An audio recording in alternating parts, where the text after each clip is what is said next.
Muyanga Lutaya Simon Sa Mzenzize kunyumya naawe ku SML News UG oli otya nno munnaffe gy'osinzira okutulaba mbeebaza buli lunaku obutayosa olw'obubaka sharing bwe tuba waliwo mu sharinga ne mu subscribinga ne mu likinga ne mu commentinga. Abalayikinga tukitwala nti musiimye, so ezo likes tuzibala nti abo basiimye, ate bannaffe abakomentinga batuwa omukisa okumanya ki kye boogerako. Kale nkwaniza ku y'olwaleero nze Sir Simon Muyanga Lutaya.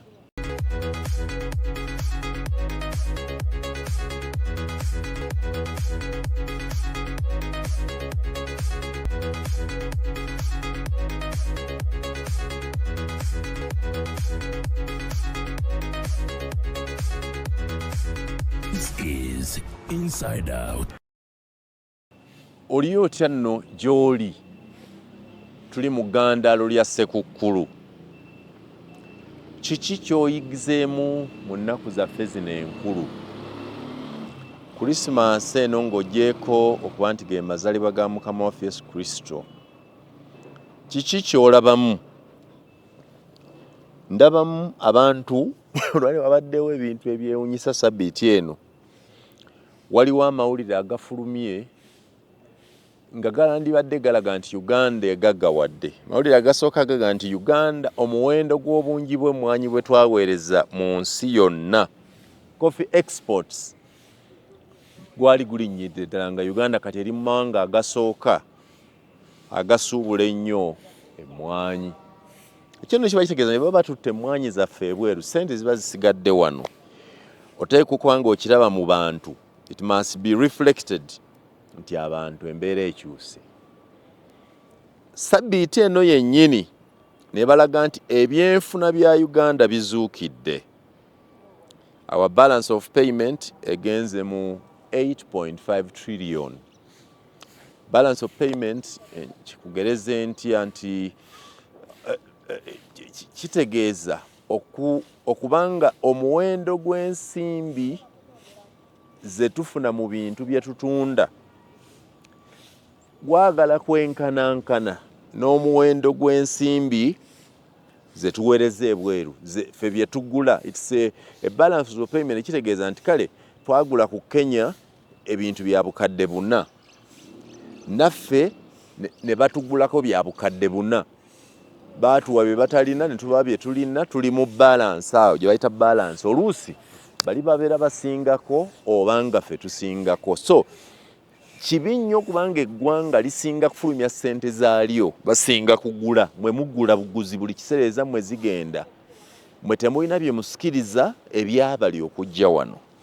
Amawulire ag'essanyu gamamu Ramadhan Gobigalaga nti kati we tuli Uganda weeri tugula ebintu ebweru ne tutwalayo ssente, naye nabo ate ze batugulako zitayagala kwenkanankana at 8.5 trillion.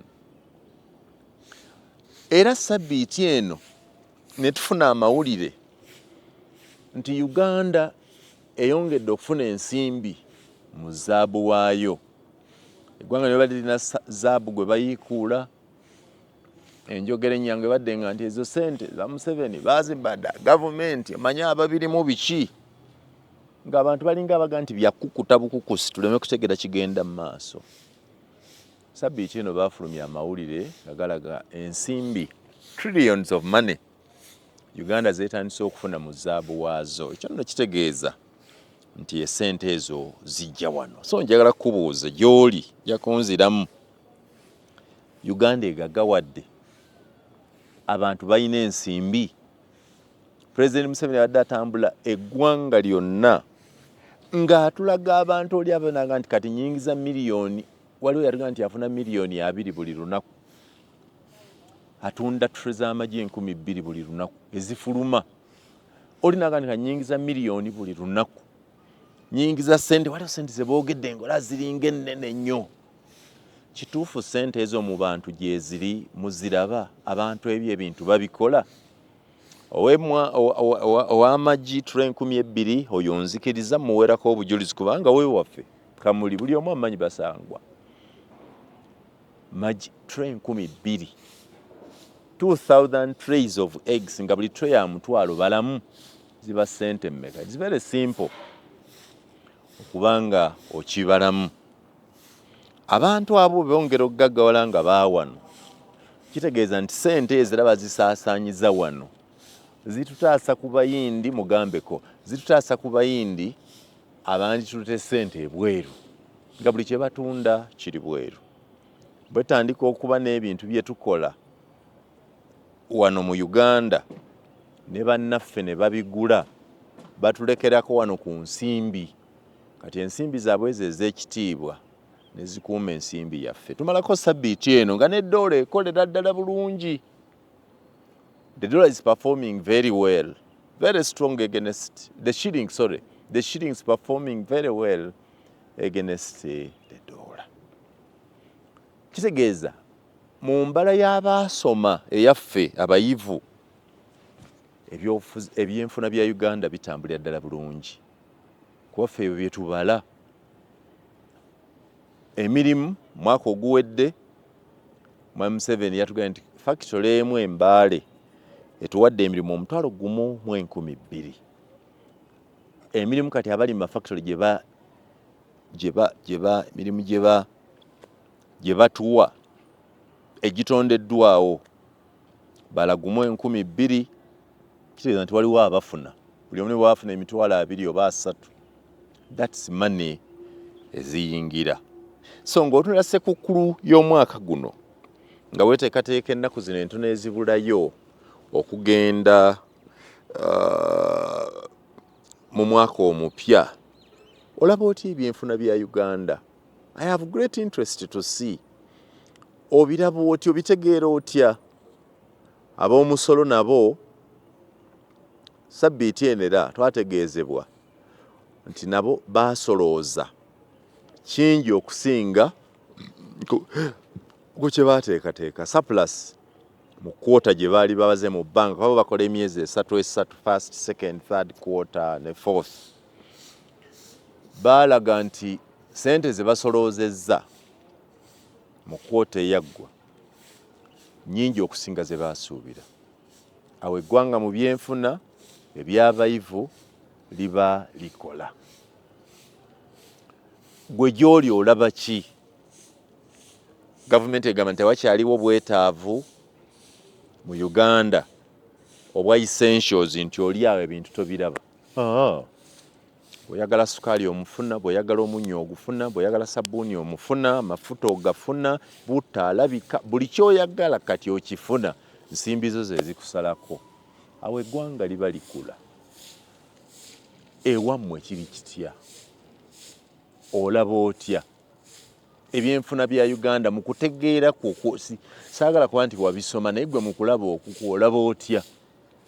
Abantu bwe bafuna ensimbi obalabira ku bye bagula, purchasing power.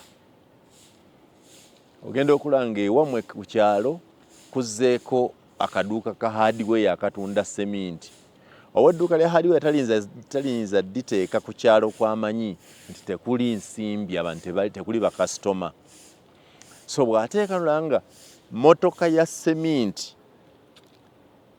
mu wiiki olaba ng'ejja omulundi gumu n'etikkula, nga ne seminti gwe boogerako tugeze ne bwebeereta ensawo 5 gokka naye ng'olaba bajja ne batikkula n'owiiki eyo n'atikkula. Kitegeeza watikkulidde wiiki eyo ono owa sabbiiti eno aweddewo.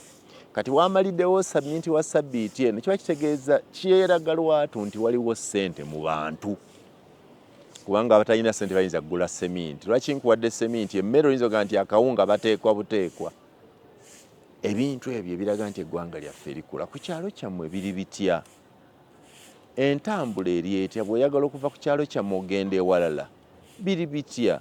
Boodabooda weeziri, motoka weeziri, ye enguudo zo ziri zitya? Because ebyo byonna combined bye biraga ebyenfuna byaffe. Nabadde neetegereza eggwanga lyaffe engeri gye likuzeemu mu byenfuna. Abantu abali ebugwanjuba ewaffe, east ebuvanjuba, eastern, be bakyali abaavu. kubanga nadde mbuuza njagala weetegereza ekintu kino nti mwami Museveni bwe yali atambula bitundu ebyo byonna ebya Busoga ebya Bukedde Teeso baamuwa ebirabo ebukeddeya ab'ebukeddeya baamuwa ente abakaramojja baamuwa katebe na ffumu n'ebyo ebirala bawa Museveni Yoweri pulezidenti wa Uganda ng'omugenyi gwe akyadde ne bamusibira entanda baamuwa ebusoga teri kye baamuwa Basoga tebalina ssente tulina Basoga tetwalina bantu basobola kwewaayo ga nti kati eno ente njiwadde pulezidenti naye kiraga nti bannaffe ab'omu Western ensimbi bazifunye n'obugagga kubanga kumpi buli disitulikiti Museveni gy'agenzeemu mu Western Uganda avaayo n'ebirabo eby'ente n'embuzi era babitikka ku mmotoka n'abikwatako okubiraga. Teebereza omuntu atonera pulezidenti n'amuwa ente ze 2, 3, 5 bantu badde bawa Museveni ente akamotoka buli wantu wagenze Museveni campaign nayinza okwanga bw'abanga buli nte gye bamuwa atwala mu lugo lwe awezezza ente 30 oba 40 naye abeeno ab'omu Western be bazigaba bakitegeeza nti bazirina abamu nga bamwebaza byabakoledde abamu nga bakikola ng'akalombolomo nti bo omugenyi omunene ng'oyo tayinza kukyala mu kitundu n'agenda nga talina kyafunya Abasoga baavu saala bye bagaba tetwabadde na bye tugaba. There is a problem ekyo kikulaga the balance of development gye tulina abaawano saagalaga nti Abasoga bakodo tebaawa Museveni bintu ate teri gwe bawadde naye ab'omu Western genda oddemu weetegeze vidiyo ze kumpi buli district yamusibidde ente z'asobola okukola ki kutambula nazo. What does that mean? Nti bano ebyenfuna byabwe biri waggulu nnyo okusinga ebyaffe. Lwaki ebyaffe biri wansiko? Bagamba nti Museveni akoledde eri ababe n'atakolera eno balala. Is that true? The answer is no. Abantu beeno bakola ne bye bakolamu what they are dealing in niba nga bivaamu ensimbi kubanga gwe bw'obanga Omusoga alunda embuzi omwaka embuzi n'ezaala obubuzi 4 buli kabuzi n'akatunda emitwalo 15 aba ayina emitwalo 6 wabula ono bw'afuna ente eyo n'ezaala 4 ezo ez'ekikeesi balaba ente zaabwe 4 kati eri ku $1.2 kati kitegeeza oli ono alina embuzi nnyingi naye oli ente gy'afunye yokka emumala okuba nga addabulinga ono. Kati ebyo twetaaga okutunuulira mu nsi yaffe. Lwaki bano bannamasaka bafunye emmwanyi ne bannamasaka bawadde Museveni ebirabo? Lwaki balina ssente z'emmwanyi? Abasoga by culture wadde tebaagala kulima mmwanyi kyokka bye ebintu ebiriko ssente kooko emmwanyi obulunzi bw'ente n'obulunzi bw'enkoko. Abeeno tebabijjumbidde nnyo ng'era bolaba abanankole tebajjumbidde nnyo kulunda nkoko. Tewali nnyo magi mangi gava sayidi ya Western Uganda. Ebyo ate biva Eastern eyo Soroti, Karamoja nojja ne Busoga bwe batyo. Banguyirwa ebintu ebyo bano banguyirwa nte na mata ate nga byo bizza mangu. Fene waffe birwawo era Pulezidenti Museveni yali atugamba mu 4 acre model nti muntu abeereyo n'eyika y'ebisagazi abeerewo n'ente because Mwami Museveni akimanyi bulungi nti ente emu ne bweba nte emu yokka enzungu nga gye mulina ku nsonga y'amata kiba kigonze ate nga amata gayamba nnyo abaana ne nutrition abaana okubeera healthy. Bwe babeera healthy okulwala okutwala ssente z'obujjanjabi ne kukendeerera ddala. Ebyenfuna ewammwe biri bitya? Sekukkulu eno kikye weetegerezza ng'otonnalya ssente ze wagenze nazo mu kyalo wagenze n'obukadde 2 ate mu January okalire eddala tukoma ku 2 mu January okalire eddala weetegereze kiki ky'osobola okukola ku kyalo ekyo. Bannaffe ab'omu Western Uganda kati bonojja bala nga bazizzayo emmotoka enzito bazipaakinze ewaka balambula ente zaabwe. Abamu abaludde ogenda nga bamugaa nti bukyogenda ennyana zaakazaalibwa 10. Ennyana 10 buli nnyana ng'ogitunda akakadde kamu n'ekitundu zibeera miliyoni 15. Okubanga ova eno mu kibuga n'osanga miliyoni 15 enkolere ddala mu kyalo, you a great man.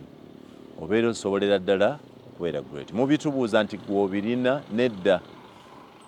Nange sibirina, ninayo bye nnina tebituuka ku byabali, but the issue is plan.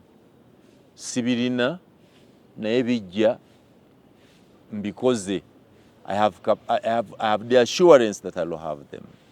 So naawe mba njagala kubuuza oli otya abantu kikyo bannayi gavumenti campaign eno eya Mwami Museveni eno protecting the gains njagadde nnyo buli omu agitunuulire nti buli muntu ataasa kyakoze kikitegeeza protecting the gains.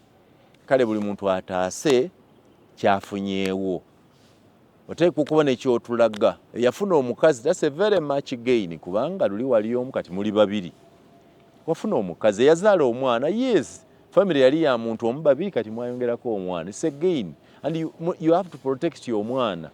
Tandika omukolera okumukuuma okola ntalwala polio talwala birwadde you are protecting. This is the easiest thing to understand. You are protecting that gain. Omwana is your gain, omukyala is your gain. Wagula piki, wagula ttaka, wagula poloti, wazimba nyumba. Those are your personal gains that you need to start from. So that when they talk about protecting the gains, you don't simply think they are politicking.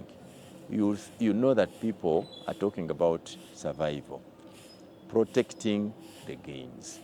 Ku kyalo kyammwe baleesa amazzi. Ku kyalo kyammwe kati waliwo oluguudo olutuukayo waakiri baakalakatakako. Ku kyalo kyammwe kuliko essomero lye baakamala okuzimbira ebizimbe ebipya. Ku kyalo kyammwe kuliko health center gye baakamala okusuumuusa. Ku kyalo kyammwe kuliko ebintu ebyo bwe bityo. Those are the gains you are protecting. Bye muba musooka okutaasa musabe ebirala. Nabagamba nti okuzimba eggwanga tekukoma. Developing a country can never end. Oyinza okugaa nti kati byaggwa.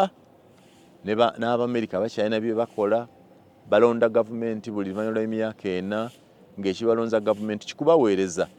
So obuweereza bwa gavumenti tebukoma ne leero naluli n'enkya. You must also be able to protect what you have done. So tutambula mpola mpola nga tugenda njagadde kubuuza sekukulu y'omwaka guno ewammwe ate mbala bwe muwandiika ku mikutu mutya okuwandiika ewammwe wandiika nti nze Remi Butagira wano e Kasese tukutegere ntwogera nawa Kasese. You fear to say your areas. Ate njagala nnyo aboogera obwalo bwabwe nti mukyala Museveni azaalibwa ku kyalo bakayita Nyakahita. Museveni azaalibwa ku kyalo bakiyita I think it is in district ye Kiruhura era Kitura. You know the villages. Namwe muwandiike nze nzaalibwa ku kyalo kye bayita Kayira in Kaliro. Namwe muwandiike lwaki otya okuwandiika ekitundu kyo tulikitegeera the right and I respond to these ones. So look around when you go to the village and assess kiki ekikyuse ku kyalo kyo. Bafunye mazzi ga kunywa, that's a gain. Beetegereze. Abaana muwendo gw'abaana abasoma gweyongedde buuzaako. Abaana abasoma mu masomero gammwe beeyongedde oba bakendedde kubanga muyinza okuba nga mulooza nti ekyalo kikula naye ng'abaana tebasoma. They are not in school. Kati baba tebali in school nga tebasoma, definitely they will not be competitive when time for competition comes, bali abasoma bajja kuba bakompitinga.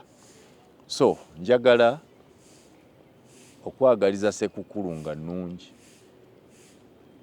okwagaliza omwaka omujja nga mulungi, okwagaliza essanyu n'abantu bo.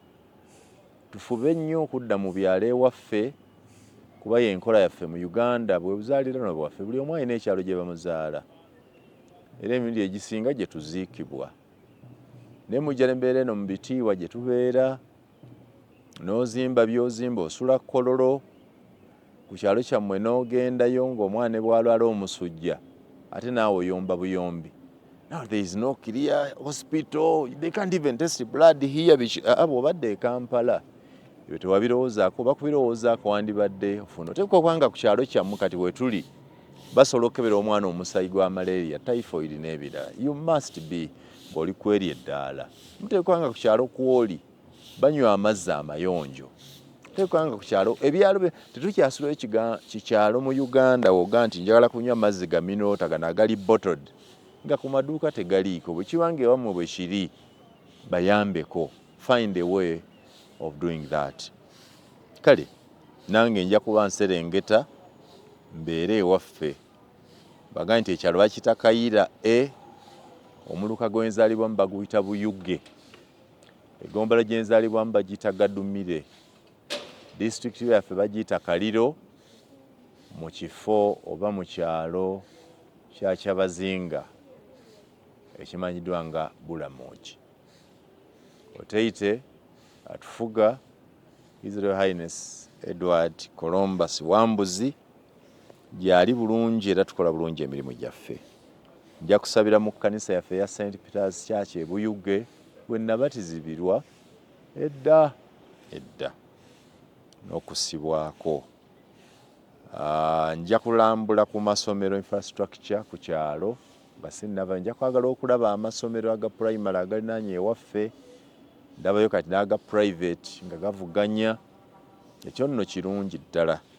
Byonna nja kuba nyongera okubyetegereza, nja kulaba kwetegereza abantu b'ewaffe engeri gye bakuttemu akalulu kano kubanga mbadde naaludde okuba mu Ssekukkulu ku mulundi guno.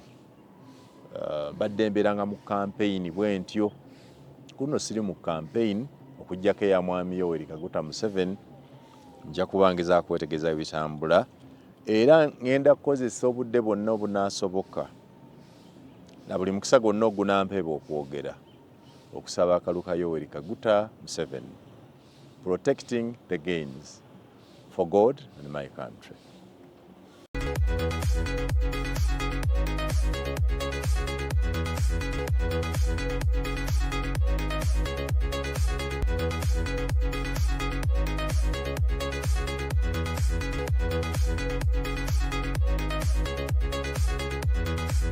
This is Inside Out.